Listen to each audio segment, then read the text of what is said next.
Okay, we're going to try something new this week. I got Blair Kerkhoff here with me. I'm Kellis, Robinett. We're going to talk a little bit of Kansas State football on our Kansas State Wildcats podcast with the Kansas City Star and the Wichita Eagle. Blair, thanks for your time today to talk with us. Yeah, happy to be here. You saw a closer than expected one in the opener, didn't you?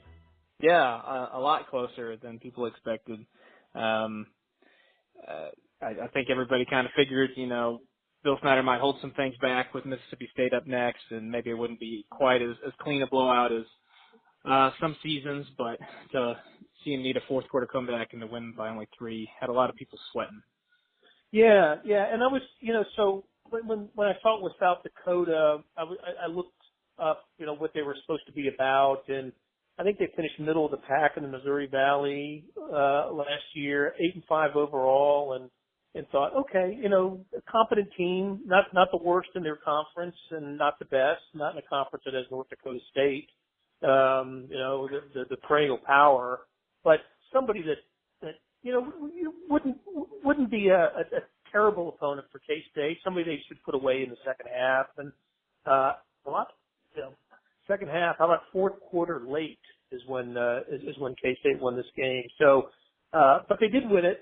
And that's what matters. I was driving back from Columbia, Missouri, listening to the game and thinking, man, what can Bill Snyder say if they lost this one? But thankfully there was Isaiah Zuber. Yeah, he went from in one game kind of a middling wide receiver everybody was questioning to all of a sudden being this highlight reel number one playmaker on the team. And I guess there's just maybe some magic there in being the punt returner or kick returner at Kansas State. If you get enough chances, you're going to have big plays with all the attention they get to special teams. So he had a really good one there, and then obviously to get open in the back of the end zone for the game-winning touchdown. It's pretty interesting the parallels between that play and the play that they had at the very end against Iowa State in their last home game last year. Both were kind of broken plays where Skylar Thompson finds Isaiah Zuber in the back of the end zone to win. Definitely not something you want to rely on every game, but definitely a nice sign of progress that at least they've got somebody they can turn to and say, hey, this guy could go make a play when we need it. Right, and I read something that you had written earlier about Zuber. Remind me how long he's been in the program and what the expectation for him was coming into this season, or not this season, but when he came to K-State. Right. Well, he's a junior now, and when he came to Kansas State, it was everybody's just raving about how fast he was. For 2 years, all we've been hearing about is that he's the fastest guy on the roster. He can make all these big plays. And it's just kind of a weird thing that he's always been really good at getting open. He actually led the team in catches last year by a pretty wide margin. Then he ranked like 4th or 5th in terms of overall yardage because all his catches were pretty short. He only averaged 10 yards per haul. So that's kind of the question everybody had this year was, all right, can this guy make that next step and be a deep threat and a number one receiver kind of guy who can lead a passing attack? I still think that jury's a little bit out, but he definitely had one good game. Absolutely. So, yeah. Well, thank goodness for him on Saturday. If you're a K-State fan, that was. That's kind of what the doctor ordered for the Wildcats. I sure didn't expect to see Barnes put the ball on the ground a couple of times. And what was it? 3 turnovers, -3 in the turnover ratio. It was -4 actually. -4. Oh my God! Very uncharacteristic night. Alex Barnes had 3 fumbles, lost 2 of them. Alex Delton threw a pick 6, which that hurt. Right. And then Skylar Thompson threw an interception where I actually threw a good pass to Dalton Schoen, but he bobbled it a little bit. The South Dakota defensive back came in and picked it off. Very uncharacteristic. So that one was a little bit unlucky. Alex Delton had another 2 passes that actually hit South Dakota players in the hands, so could have even had more interceptions if things would have broken wrong. So that's definitely what they'll want to clean up here moving forward. I was going to say, suffice to say that a -4 turnover ratio is not going to get it done this Saturday. No, not against Mississippi State, the 18th ranked Mississippi State. I will say, though, that it is interesting to me is that when you go back and look historically at Kansas State, I find it interesting that when they've struggled against FCS opponents in opening games, it really hasn't been a death knell for their season. A lot of times, maybe not a lot of times, but some of the times it's almost, it really doesn't seem to matter. The two games I remember most specifically are in 2011 when they had Colin Klein on the team and had 10 wins. Their first game, they needed a super deep pass from Klein to Chris Harper to beat Eastern Kentucky 10-7 on like their final drive. So before that, they were losing 7-3 to an FCS team. This was a team that went on to play in the Cotton Bowl, and then I think and didn't they have a good opponent the next week, or who did they play the following week? Right, and then the next week, I believe the very next week they played Miami. In Miami, right? In Florida, and won the game. So if you're looking for something to looking for some hope to say, well, 1 week isn't necessarily indicative of the whole season. Bam, there you go. Yep. Well, I thought about that because you're right. There is a knack of playing poorly, or at least playing so vanilla that you don't show your next opponent anything, and you prepared a lot in the preseason for that opponent, whether it was Miami or UCLA or Auburn or Mississippi State, and look, you run into a competent FCS or a low level FBS program, and it can it can be closer than comfort for K-State, but they always win them. They pretty much always win those games, and then tend to play well in the next one. So I thought about that as I consider the K-State Mississippi State game this weekend, and I'm sure that there's Mississippi State looks at what Kansas State did in their opener, and knowing what Mississippi State did, how they destroyed Stephen F. Austin, and I got to think that confidence is flowing in Starkville this week. Yeah, for sure. I guess what's interesting about them, though, is that the quarterback, who I guess I read somewhere either tied or set an SEC record with 7 touchdowns in that game, isn't even going to play this week. He was just a fill-in. Not the regular. Yeah, he's just a fill-in guy. I even asked some people out there if there's any chance that caused a QB controversy, and the answer was no way. They're sticking with Nick Fitzgerald, who has been there for 3 years, just was serving a 1-game suspension. Now he'll be back and playing this week. I think that throws an interesting wrench into all this, that you got a new head coach and a quarterback who Bill Snyder's never seen play for the new coach coming into play here. That could be an interesting twist. I think so too. And then of course on the road for the first time. But I really like the coach. His name is Joe Moorhead. He'd been Penn State's offensive coordinator before coming to Mississippi State. He'd been a head coach, I believe, at Fordham before that, but Mississippi State's first Power 5 head coaching job, and he was Saquon Barkley's coach in that offense before taking over, and he is really considered one of the great offensive minds in college football, and as we saw, putting up what it was, 61 or 63 on their first game last week. So I'm pretty high on Mississippi State this year. Before the season, before I saw LSU roll all over Miami and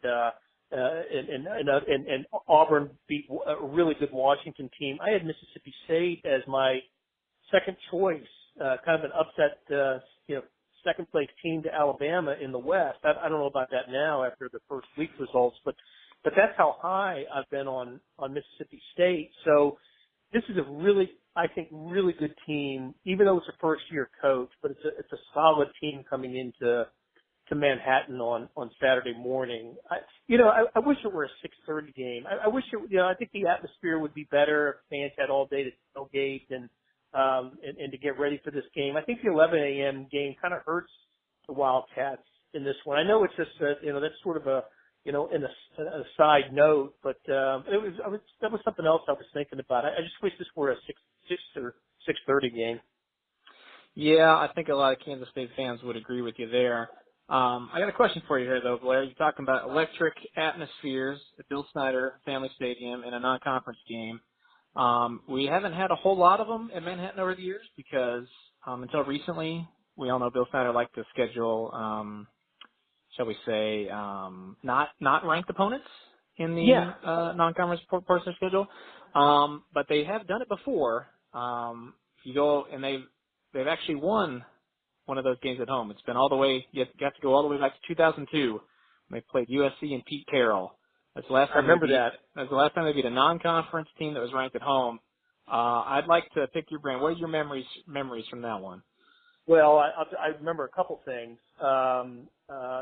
Carson Palmer was the USC coach, or the quarterback, if I'm not mistaken, went on to win the Heisman that year. And Terrence Newman was the defensive star for the Wildcats, and the atmosphere was phenomenal. Look, just to see Southern California, the Trojans, the historic Trojans playing in that stadium that night was phenomenal. It was a really good game, back and forth kind of game. K-State ended up winning by a touchdown, I believe, but it was one of those surreal atmospheres. Look, you'd always seen Oklahoma and Nebraska, play at every other year at the stadium, but to see a nationally recognized power program like USC come to Manhattan, and it was the back end of a home and home. I was at the LA Coliseum the previous year to see, or not the LA Coliseum, but it was the LA Coliseum, where Kansas State went out and beat the Trojans in a real low scoring game, like 10-6 or something. And I believe that was Pete Carroll's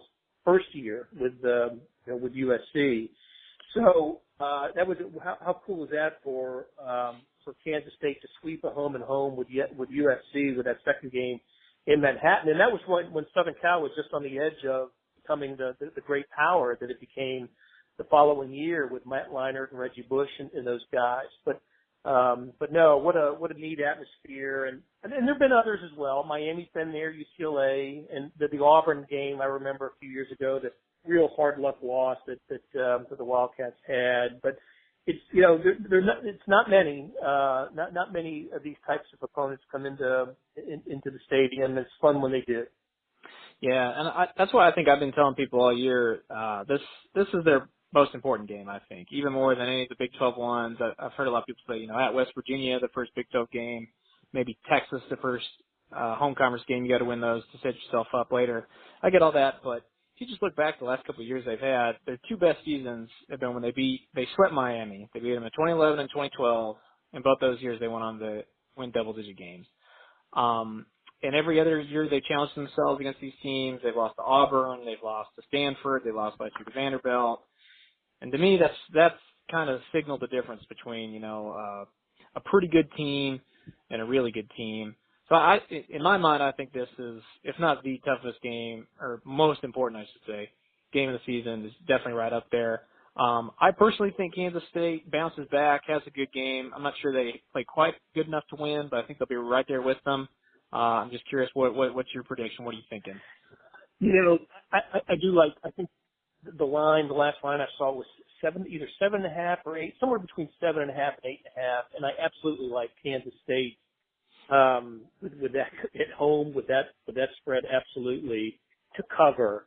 Do I like them to win? I'm going to say if we were still picking games for the newspaper, we don't do that anymore, but if we did, I would pick Kansas State to win this game. I'd give them anywhere from a 1 to 3 point victory, just because I think the first game unfolded almost perfectly for a team to be motivated and inspired. They got the win, and they didn't play well at all. They made a lot of mistakes. You can get a team's focus and attention in a week like this and get them, I think, to play up. And I think that's what's going to take to play up. It's going to be really interesting because we know what we see in the Big 12 week after week. Usually the high-powered offense, and Kansas State tries to slow them down. Here, we're going to see, I think, a high-powered offense with athletes all over the field, SEC athletes. They're just, it's a different level. It just is. I mean, we can talk about relative strength of conferences, but the SEC is the best, and they're the best because they have the best athletes in their part of the country, and they keep most of them at home. And so I love games like this. I love the challenge of it. This is a kind of game where if these teams are playing in the Cotton Bowl or the Alamo Bowl, you'd be pretty excited about it, right? They're playing in a regular season game in the second week of September, so it's going to be a lot of fun. Yeah, I don't know if I'm quite as bold as you to say they'll win. I think they've got a pretty decent shot at it. I think the 7.5 spread is way too high. I'll stick with a close loss more than a close win, but I think I like the way you're talking. I think that's definitely possible. You think? Well, one more question here for you. You think Bill Sure. Snyder's genuine in what he says, that he'll keep splitting quarterbacks this week, even though Skylar Thompson probably played the better game in week 1? I think so. I do. Yes, I do. Without knowing Mississippi State's defense really well, what do they prepare for? I think it's smart just to have an opponent have to spend time in practice having to prepare for both types of quarterbacks. Because when you do that, that means you're not spending time doing something else in practice. And I think it's really smart to continue that. Now, did it work the way Bill Snyder hoped it would work in week 1? No, it didn't. But we'll see. I think it's one of those things where he can say something Monday or Tuesday, and then, as practice week unfolds, may change his mind later in the week. And if it does happen that way, and either Dalton or Thompson play the majority of snaps, you can't call them out for that. I think that, you just want to get a feel for maybe who's playing better this week, and maybe it just takes a different it takes a different reality on Saturday. But I do think I just believe Bill when he says what he did earlier this week about having still planning to play both. Yeah, I think both still see the field. I wonder if it is a little bit of more of a smokescreen this week. The statement that kind of had me scratch my head was where he said he thought there wasn't much separation between them. Thought they both played about the same.